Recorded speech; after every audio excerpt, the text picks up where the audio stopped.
मानव बस्ती हम सब मकानों के समूह में रहते हैं। आप इसे ग्राम, नगर या एक शहर कह सकते हैं। यह सभी मानव बस्तियों के उदाहरण है। मानव बस्ती का अध्ययन मानव भूगोल का मूल है, क्योंकि किसी भी क्षेत्र में बस्तियों का रूप उस क्षेत्र के वातावरण से मानव का संबंध दर्शाता है। एक स्थान जो साधारणतः या स्थायी रूप से हो बसा हुआ हो उसे मानव बस्ती कहते हैं। मकानों का स्वरूप बदला जा सकता है, उनके कार्य बदल सकते हैं, परंतु बस्तियां समय एवं स्थान के साथ निरंतर बसती रहेंगी। कुछ बस्तियां अस्थायी हो सकती हैं, जिनमें निवासी कुछ ही समय, जैसे कि एक ऋतु के लिए होता है। बस्तियों का वर्गीकरण: ग्रामीण, नगरीय, द्विभाजन। यह सभी सभी स्वीकार करते हुए कि बस्तियों ने भेद नगरीय व ग्रामीण आधार पर होता है, परंतु हम किसी को ग्राम कहें एवं किसी को नगर, इस पर कोई मत क्या नहीं है। यद्यपि जनसंख्या इसका एक मापदंड हो सकती है, पर यह सर्वव्यापी मापदंड नहीं हो सकता, क्योंकि भारत एक एवं चीन में जो घने बसे देश हैं, उनमें कई ऐसे ग्राम हैं जिनकी जनसंख्या पश्चिमी यूरोप एवं संयुक्त राज्य अमेरिका के नगरों से अधिक है। एक समय था जब ग्राम के निवासियों का मुख्य उद्यम कृषि करना या प्राथमिक गतिविधियों में लगे रहना था, परंतु वर्तमान समय में विश्व के विकसित देशों को नगरीय जनसंख्या यद्यपि शहरों में कार्य करती है, तथापि वे गांवों में रहना पसंद करते हैं। अतः ग्रामों एवं शहरों में आधारभूत अंतर यह होता है कि नगरों या शहरों के निवासियों का मुख्य व्यवसाय द्वितीयक एवं तृतीयक गतिविधियों से संबंधित है। इसके विपरीत ग्रामों में रहने वाले निवासियों का मुख्य व्यवसाय प्राथमिक गतिविधियां जैसे कृषि, मछली पकड़ना, लकड़ी काटना, खनन कार्य, पशुपालन इत्यादि से संबंधित होता है। उपनगरीय यह एक नवीन प्रवृत्ति है जिसमें मनुष्य शहर के घने बसे क्षेत्रों से हटकर रहन सहन की अच्छी गुणवत्ता की खोज में शहर के बाहर स्वच्छ एवं खुले क्षेत्रों में जा रहे हैं। बड़े शहरों के समीप ऐसे महत्वपूर्ण उपनगर विकसित हो जाते हैं जहां से प्रतिदिन हजारों व्यक्ति अपने घरों से कार्यस्थल पर आते जाते हैं। ये दृश्य भी प्रदर्शित किया गया है। ग्रामीण एवं नगरीय जनसंख्या में उनके द्वारा संपन्न कार्यों के आधार पर विभेदीकरण अधिक अर्थपूर्ण है, क्योंकि ग्रामीण एवं नगरीय बस्तियों द्वारा किए गए कार्यों के पदानुक्रम में समरूपता नहीं है। संयुक्त राज्य अमेरिका में पेट्रोल पंप को पदानुक्रम को निम्न श्रेणियों का कार्य समझा जाता है, जबकि भारत में यह नगरीय कार्य के अंतर्गत आता है। यहाँ तक कि एक देश के अंदर ही कार्यों का स्तर प्रादेशिक अर्थव्यवस्था के अनुसार अलग अलग हो सकता है। जो सुविधाएं विकसित देशों के ग्रामों में पाई जाती हैं, वैसी सुविधाएं विकासशील एवं अल्प विकसित देशों के गांवों में दुर्लभ होती हैं। 1991 में भारतीय जनगणना में नगरीय बस्तियों को इस प्रकार परिभाषित किया है: सभी स्थान जहां नगर पालिका, निगम, छावनी बोर्ड, कैंटोनमेंट बोर्ड या अधिसूचित नगरीय क्षेत्र समिति नोटिफाइड टाउन एरिया कमेटी हो एवं कम से कम 5,000 व्यक्ति वहां निवास करते हों। 75% पुरुष श्रमिक गैर कृषि कार्यों में संलग्न हो वह जनसंख्या का घनत्व 400 व्यक्ति प्रति वर्ग किलोमीटर हो, ऐसे स्थान या क्षेत्र को नगरीय बस्ती कहेंगे। बस्तियों के प्रकार एवं प्रतिरूप: बस्तियों का वर्गीकरण उनकी आकृति एवं प्रतिरूप के आधार पर किया जाता है। आकृति के आधार पर बस्तियों को मुख्यतः निम्न प्रकार में वर्गीकृत किया जा सकता है। सहत बस्ती: इस प्रकार की बस्तियां वे होती हैं जिनमें मकान का एक दूसरे के समीप बनाए जाते हैं। चित्र में प्रदर्शित सहत बस्तियां दिखाई गई हैं। 10.1 में दिखाया गया है। इस तरह की बस्तियों का विकास नदी घाटियों के सहारे या उपजाऊ मैदानों में होता है। यहाँ रहने वाला समुदाय मिलकर रहता है एवं उनके व्यवसाय भी समान होते हैं। प्रकीर्णत बस्ती: इन बस्तियों में मकान दूर दूर होते हैं तथा प्रायः खेतों के द्वारा एक दूसरे से अलग होते हैं। एक सांस्कृतिक आकृति जैसे पूजा स्थल अथवा बाजार बस्तियों को एक साथ बांधता है। चित्र प्रकीर्णन बस्ती का दृश्य दिखाया गया है। ग्रामीण बस्ती ग्रामीण बस्ती अधिक निकटता से तथा प्रत्यक्ष रूप से भूमि से नजदीकी संबंध रखती है। यहाँ के निवासी अधिकतर प्राथमिक गतिविधियों में लगे होते हैं, जैसे कृषि, पशुपालन एवं मछली पकड़ना आदि इनके प्रमुख व्यवसाय होते हैं। बस्तियों का आकार अपेक्षाकृत छोटा होता है। ग्रामीण बस्तियों को प्रभावित करने वाले कारक निम्नलिखित हैं। चित्र में प्रदर्शित जल के निकट बस्तियां दिखाई गई हैं। जल आपूर्ति साधारणतः ग्रामीण बस्तियां जल स्रोत या जल राशियों जैसे नदियां, झीलें व झरनों इत्यादि के समीप स्थित होती हैं, जहां जल आसानी से उपलब्ध हो जाता है। कभी कभी पानी की आवश्यकता लोगों को अन्यथा असुविधाजनक स्थानों जैसे दलदल से घिरे द्वीपों अथवा नदी किनारों के निचले क्षेत्रों में बसने के लिए प्रेरित करते हैं। अधिकांश जल आधारित नम बिंदु बस्तियों में पीने, खाना बनाने, वस्त्र धोने आदि के लिए जल की उपलब्धता जैसे अनेक लाभ उपलब्ध होते हैं। फार्म भूमि की सिंचाई के लिए नदियों और झीलों का उपयोग किया जा सकता है। इन्हीं जल स्रोतों से वहां के निवासी भोजन हेतु मछली पकड़ते हैं तथा नाव चलाने योग्य नदियां एवं झीलें जल यातायात के लिए भी प्रयोग की जा सकती है। भूमि मनुष्य बसने के लिए उस जगह को चुनाव करता है जहाँ की भूमि कृषि कार्य के लिए उपयुक्त हो व उपजाऊ हो। यूरोप में दलदलीय क्षेत्रों एवं निचले क्षेत्रों में बस्तियां नहीं बसाई जाती हैं, जबकि दक्षिणी पूर्वी एशिया में रहने वाले लोग नदी घाटियों के निम्न भाग एवं तटवर्ती मैदानों के निकट बस्तियां बसाते हैं, जो कि उन्हें नम चावल की कृषि के लिए सहायक होते हैं। किसी भी क्षेत्र में प्रारंभिक आदिवासी उपजाऊ एवं समतल क्षेत्रों में ही बसते थे। उच्च भूमि के क्षेत्र मानव ने अपने अधिवास हेतु ऊंचे क्षेत्रों को इसलिए चुना कि वहां पर बाढ़ के समय होने वाली क्षति से बचा जा सके एवं मकान व जीवन सुरक्षित रह सके। नदी बेसिन के निम्न भाग में बस्तियां नदी वेदिकाओं एवं तटबंधों पर बसाई जाती हैं। चित्र में प्रदर्शित स्तंभी मकान जो दृश्य में दिखाई गई हैं, जो नीचे जोड़कर ऊपर बनी घरों को, क्योंकि ये भाग शुष्क बिंदु होते हैं। उष्णकटिबंधीय देशों के दलदलीय क्षेत्रों के निकट लोग अपने मकान स्तंभों पर बनाते हैं, जिससे कि बाढ़ एवं कीड़े मकोड़े से बचा जा सके। गृह निर्माण सामग्री मानव बस्तियों के विकास होने में गृह निर्माण सामग्री की उपलब्धता भी एक बड़ा कारक होती है। जहां आसानी से लकड़ी, पत्थर आदि प्राप्त हो जाते हैं, मनुष्य वहीं अपनी बस्तियां बसाता है। वनों को काटकर प्राचीन गांवों को बनाया गया था। आज लकड़ी बहुतायत में थी।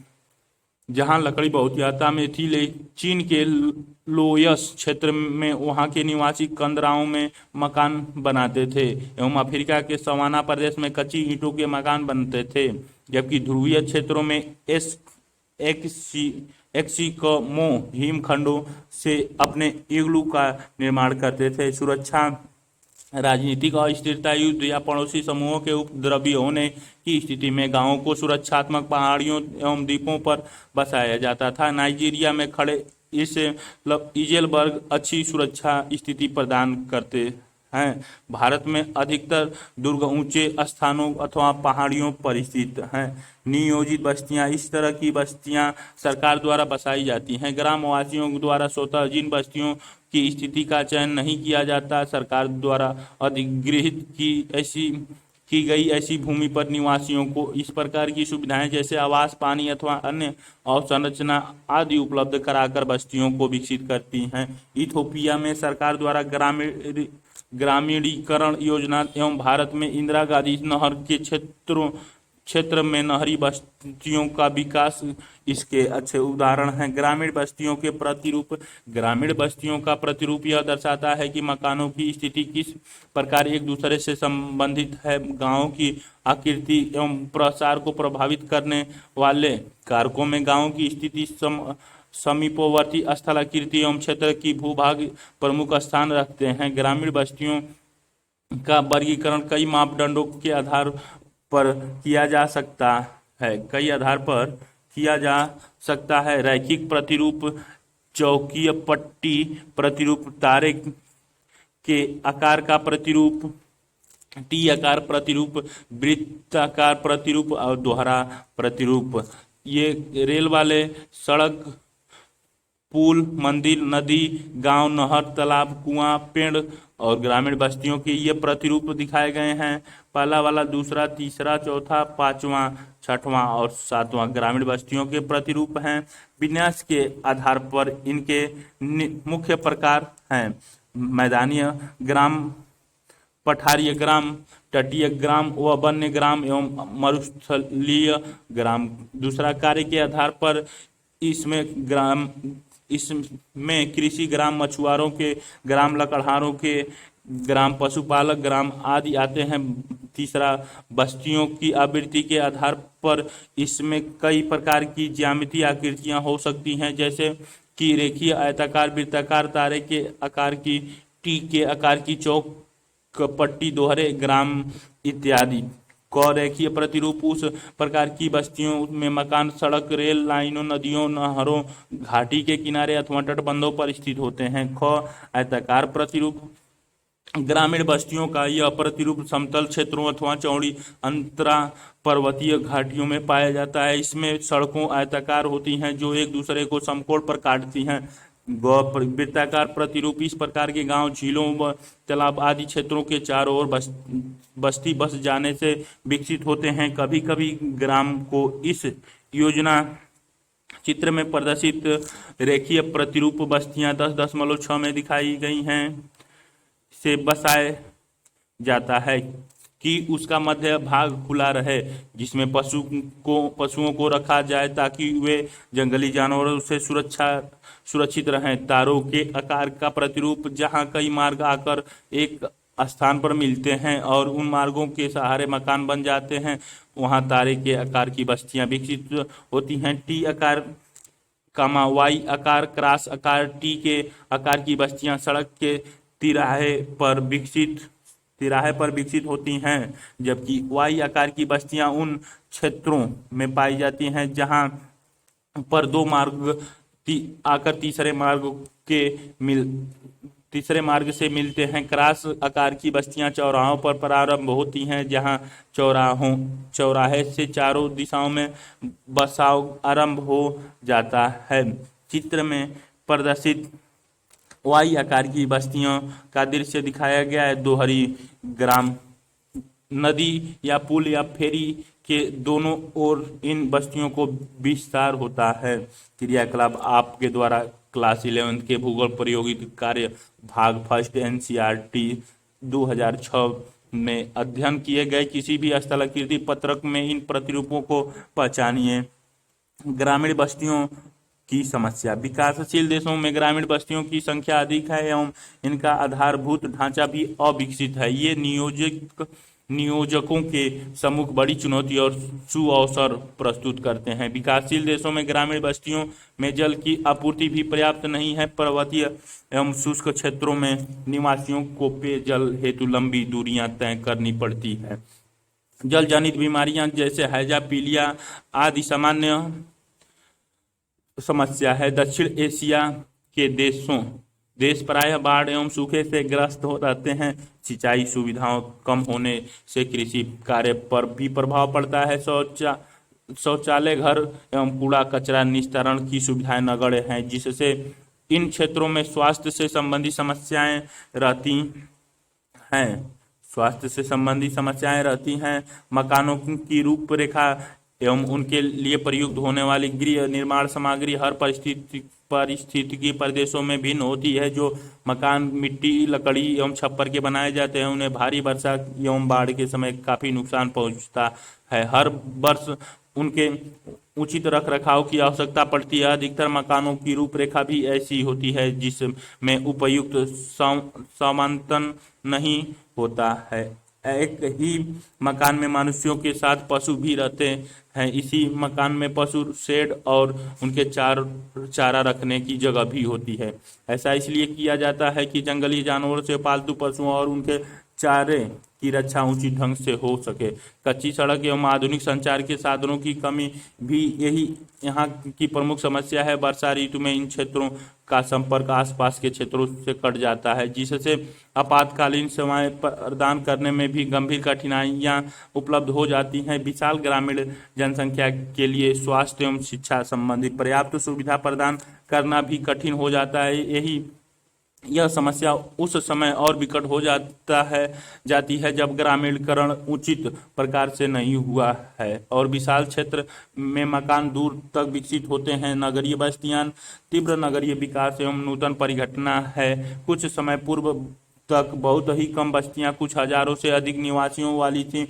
प्रथम नगरीय बस्ती लंदन नगर की जनसंख्या लगभग 1810 तक 10 लाख हो गई थी। 1982 में विश्व में करीब 175 नगर 10 लाख से अधिक जनसंख्या वाले थे। 1800 में विश्व के केवल 3% जनसंख्या नगरीय बस्तियों में निवास करती थी, जबकि वर्तमान समय में 54% जनसंख्या नगरों में निवास करती है। तालिका 10.1 विश्व में नगरीय जनसंख्या का प्रतिशत वर्ष और प्रतिशत 1800 में 3, 1850 में 6, 1900 में 14, 1950 में 30, 1982 में 37, 2001 में 48 और 2017 में 54% हो गई है।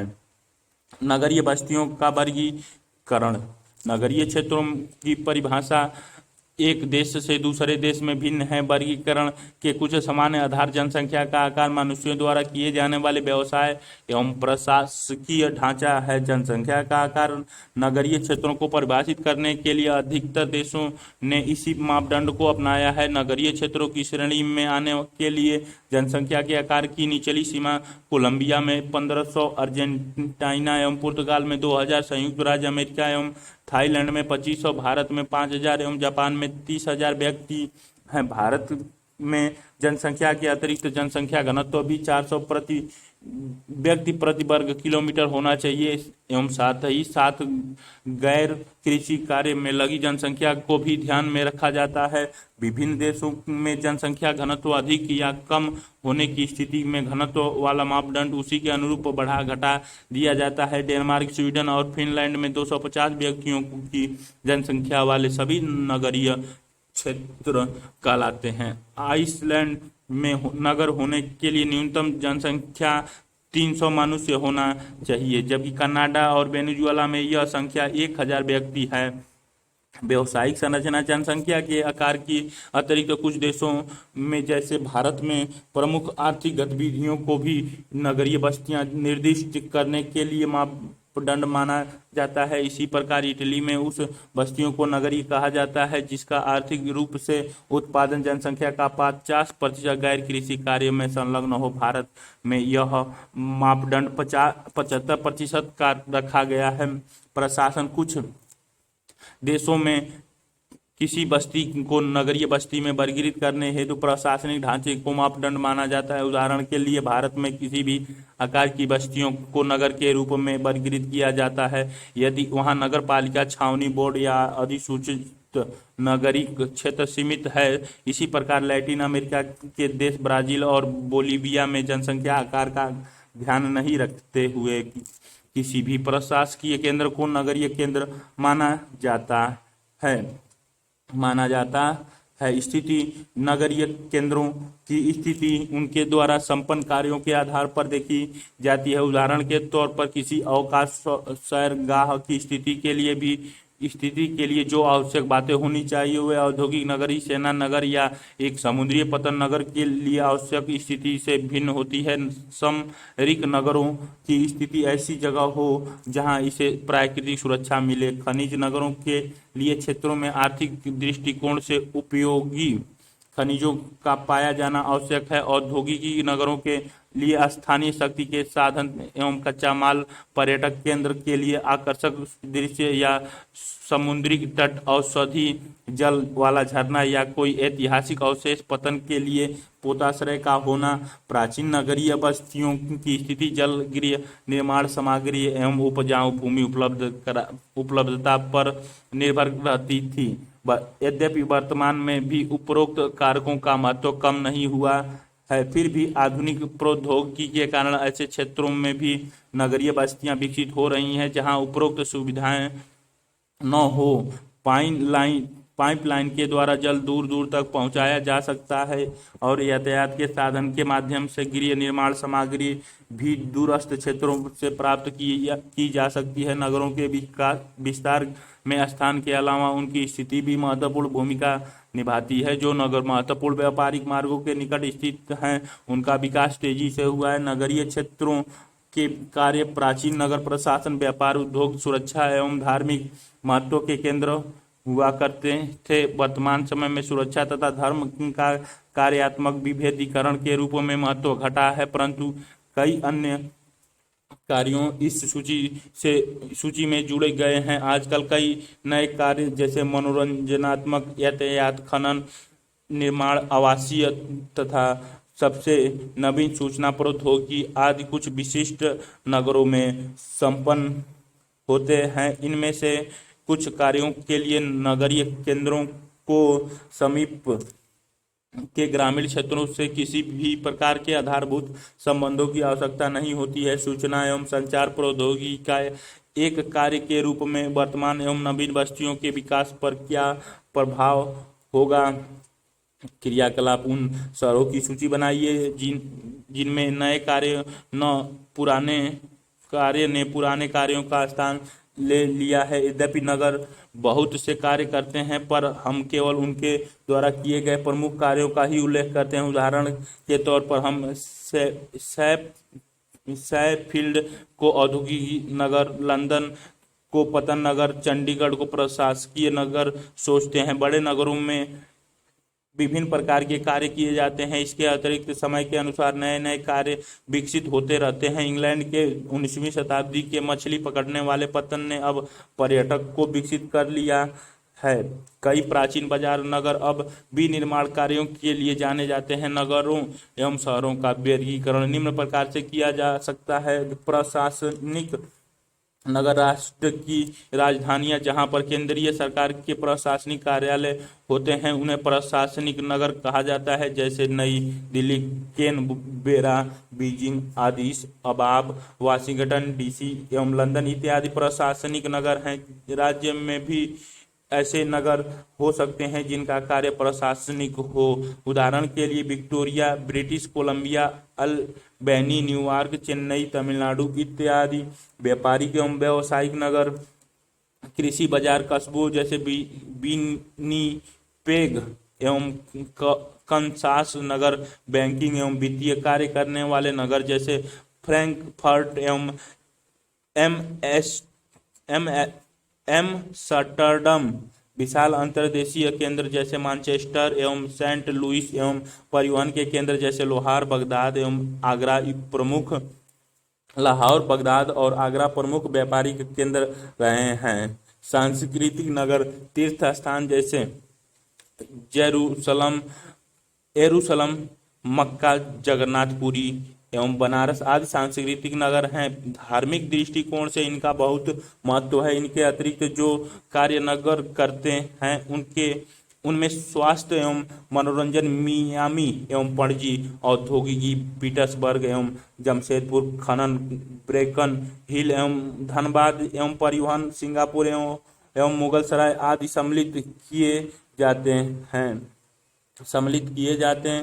क्या आप जानते हैं कि नगरीकरण से तात्पर्य एक देश की नगरीय क्षेत्र में निवास करने वाली जनसंख्या में आनुपातिक वृद्धि से है। नगरीकरण का प्रमुख कारण ग्रामों से नगरों की ओर स्थानांतरण है। 1990 के दशक के अंत में 2 से 3 करोड़ मनुष्य प्रतिवर्ष गांव छोड़कर नगरों और शहरों की ओर रहने के लिए चले जाते हैं। 19वीं शताब्दी में विकसित देशों में नगरीकरण तेजी से हुआ है। 20वीं शताब्दी के उत्तरार्ध में विकासशील देशों में नगरीकरण तेजी से हुआ है। आकृति के आधार पर नगरों का वर्गीकरण: एक नगरीय बस्ती रेखीय वर्गाकार तारा के आकार या अर्ध चंद्राकार चापाकार हो सकती है। वास्तव में किसी भी नगर की आकृति वास्तुकला एवं भवनों की शैली वहाँ के ऐतिहासिक एवं सांस्कृतिक परंपराओं की देन होती है। विकसित एवं विकासशील देशों के कस्बे एवं नगर उनके विकास एवं नगर नियोजन में कई तरह की विभिन्नताएं रखते हैं। विकसित देशों में अधिकतर नगर योजनाबद्ध तरीके से बसाए गए हैं, जबकि विकासशील देशों में अधिकतर नगरों की उत्पत्ति ऐतिहासिक है तथा उनकी आकृति अनियमित है। उदाहरण के तौर पर चंडीगढ़ एवं कैनबरा नियोजित नगर हैं, जबकि भारत में छोटे कस्बे ऐतिहासिक रूप से परकोटे से बाहर की ओर बड़े नगरीय फैलाव में गैर योजनाबद्ध तरीके से विकसित हुए हैं।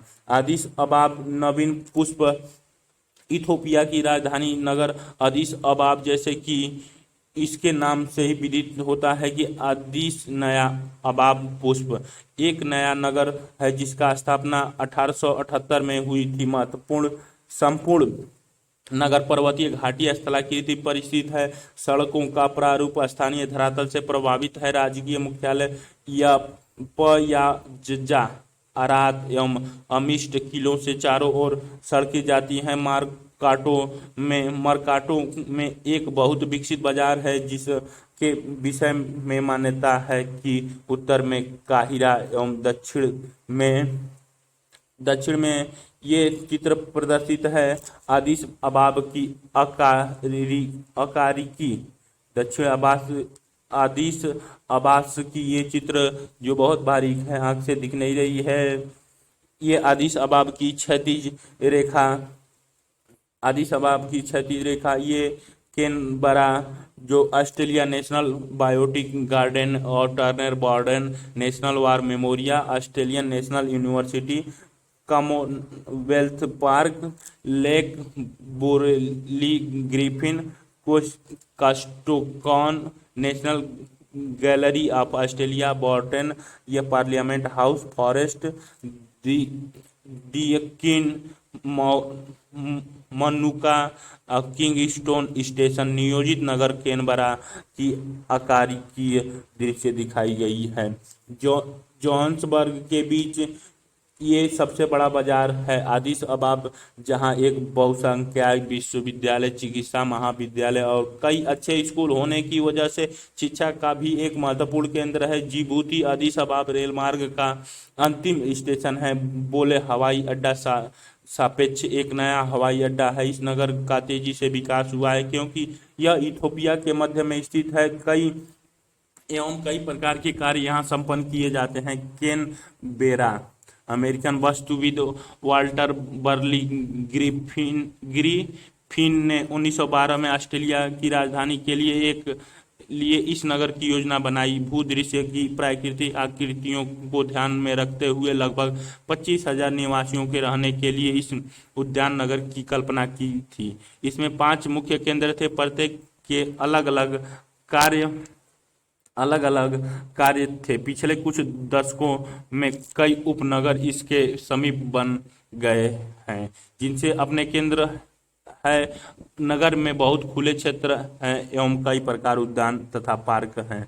नगरीय बस्तियों के प्रकार: नगरीय बस्तियों अपने आकार, उपलब्ध सुविधाओं एवं उनके द्वारा संपन्न किए जाने वाले कार्यों के आधार पर कई नामों से पुकारी जाती हैं, जैसे नगर, शहर, मिलियन सिटी, सन्नगर, विश्वनगरी। नगर की संकल्पना को ग्राम के संदर्भ में आसानी से समझा जा सकता है। केवल जनसंख्या का कार्य ही मापदंड नहीं होता है। नगरों एवं ग्रामों में कार्यों की विषमता सदैव स्पष्ट नहीं होती है, परंतु कुछ विशेष कार्य जैसे निर्माण, खुदरा और थोक व्यापार एवं व्यावसायिक सेवाएं नगरों में ही विद्यमान होती है।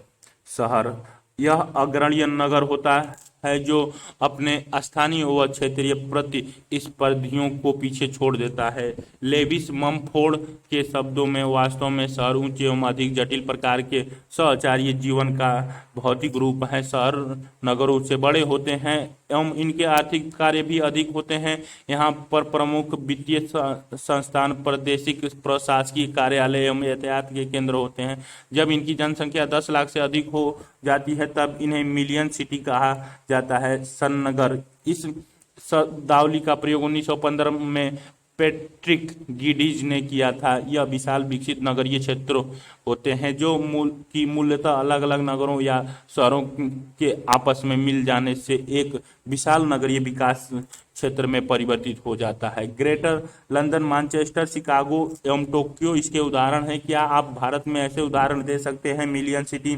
विश्व में मिलियन सिटी की संख्या पहले की अपेक्षा निरंतर बढ़ रही है। 1800 में लंदन इस श्रेणी में आया, 1850 में पेरिस, 1860 में न्यूयॉर्क तथा 1950 तक विश्व में 80 शहर मिलियन सिटी थे। मिलियन सिटी की वृद्धि प्रत्येक तीसरे दशक में 3 गुनी हुई है। 1975 में इनकी संख्या 160 थी जो बढ़कर 2005 में 438 हो गई। 70 के मध्य में 162 मिलियन सिटी थे और 2005 में इनकी संख्या में 3 गुनी वृद्धि हुई और संख्या 438 तक पहुंच गई। 2016 में दुनिया भर में 512 शहरों में कम से कम 1 मिलियन यानी 10 लाख निवासी थे। 2030 तक अनुमानित 662 शहरों में कम से कम 1 मिलियन निवासी होंगे। विश्व नगरी, यह यूनानी शब्द मोगालोपोलिस से बना है। मोगालोपोलिस से बना है जिसका अर्थ होता है विशाल नगर। इसका प्रयोग 1957 में जीन गोटमैन ने किया। यह बड़ा महानगर प्रदेश होता है जिसमें सन्नगरों का समूह होता है। विश्व नगरी का सबसे अच्छा उदाहरण संयुक्त राज्य अमेरिका में है जहां उत्तर में बोस्टन से दक्षिण में वाशिंगटन तक नगरीय भूदृश्य के रूप में दिखाई देता है। मेगा सिटी का विस्तारण। एक मेगा सिटी शब्दावली उन नगरों के लिए प्रयुक्त की जाती है जिनका जनसंख्या मुख्य नगर व उपनगरों को मिलाकर 1 करोड़ से अधिक हो। सबसे पहले 1950 में न्यूयॉर्क ने यह श्रेय प्राप्त किया था जब उसकी जनसंख्या 1 करोड़ 25 लाख हो गई। वर्तमान में 25 मेगा सिटी हैं। पिछले 50 वर्षों में विकसित देशों की अपेक्षा विकासशील देशों में इनकी संख्या बढ़ी है। तालिका 10.2 विश्व के मेगा सिटी। 1/4/2012 के अनुसार नगर व देश का नाम, जनसंख्या 10 लाख में। टोक्यो जापान में 38,140, दिल्ली भारत में 26,454, शंघाई चीन में 24,484, मुंबई भारत में 21,357, sao पाओला ब्राजील में 21,297, बीजिंग चीन में 21,240, मेक्सिको सिटी मेक्सिको में 21,157, कीनी एम ए ओसाका जापान में 20,337, एल काहिरा कैयरो मिस्र में 19,128, न्यूयॉर्क संयुक्त राज्य America 18,604, Dhaka Bangladesh 18,223, Karachi Pakistan 17,121, Buenos Aires Argentina 15,334, Kolkata Bharat 14,980, Istanbul तुर्की 14,365, चिनांकिंग चीन 13,744, Lagos Nigeria 13,661, Manila Philippines 13,131, Guangdong चीन 13,70, Rio de Janeiro Brazil 12,981, Los Angeles संयुक्त राज्य अमेरिका 12,317, मॉस्को रूस Federation 12,260, Kinshasa Democratic Republic of the Congo 12,71, त्याजिंग चीन 11,558, पेरिस फ्रांस 10,925, शेनझे चीन 10,828, Jakarta Indonesia 10,483, Bengaluru Bharat 10,456, London great Britain 10,434, Chennai Bharat 10,163, lima Peru 10,072, स्रोत WWUN ऑर्गेनाइजेशन एज ऑन 20/7/2017 को लिया गया है। विकासशील देशों में मानव बस्तियों की समस्या। विकासशील देशों में बस्तियों से संबंधित कई प्रकार की समस्याएं हैं, जैसे अवहनीय जनसंख्या का केंद्रीकरण, छोटे व तंग आवास एवं गलियां, पीने योग्य जल जैसी सुविधाओं की कमी। इसके अतिरिक्त इनमें आधारभूत ढांचा जैसे बिजली, गंदे पानी की निकासी, स्वास्थ्य एवं शिक्षा आदि सुविधाओं की भी कमी होती है। क्रियाकलाप ग्रामीण नगरीय समस्याएं। क्या आप अपने नगर, कस्बों, ग्राम में उत्पन्न निम्नलिखित समस्याओं में से किसी एक का भी पहचान कर सकते हैं? पीने योग्य जल की उपलब्धता, विद्युत आपूर्ति, मल निकास व्यवस्था, परिवहन एवं संचार सुविधाएं, स्वास्थ्य एवं शिक्षा की अवसंरचना, जल एवं वायु प्रदूषण। क्या आप उपरोक्त समस्याओं के समाधान सोच सकते हैं? नगर बस्तियों की समस्या। रोजगार के अवसर एवं नागरिक सुविधाओं के लिए मानव शहरों की ओर आता है, परंतु विकासशील देशों में अधिकतर शहर अनियोजित हैं, अतः आने वाले व्यक्ति अत्यंत भीड़ की स्थिति पैदा कर देते हैं। विकासशील देशों के आधुनिक शहरों में आवासों की कमी, लंबवत विस्तार, बहुमंजिला मकान तथा गंदी बस्तियों की वृद्धि प्रमुख विशेषताएं हैं। अनेक शहरों में जनसंख्या का बढ़ता भाग निम्न स्तरीय आवास जैसे गंदी बस्तियों, अनाधिकृत बस्तियों में रहते हैं। भारत के अधिकांश मिलियन सिटी 25% निवासी अवैध बस्तियों में रहते हैं और ऐसे नगर अन्य नगरों की अपेक्षा दोगुनी तेजी से बढ़ रहे हैं। एशिया पैसिफिक देशों में नगरीय जनसंख्या का 60% भाग अनाधिकृत बस्तियों में रहता है अनाधिकृत बस्तियों में रहता है। ये दृश्य जो कि नीचे दिखाई गई है गंदी बस्तियों के लिए प्रदर्शित कर रहा है। एक स्वस्थ शहर क्या है?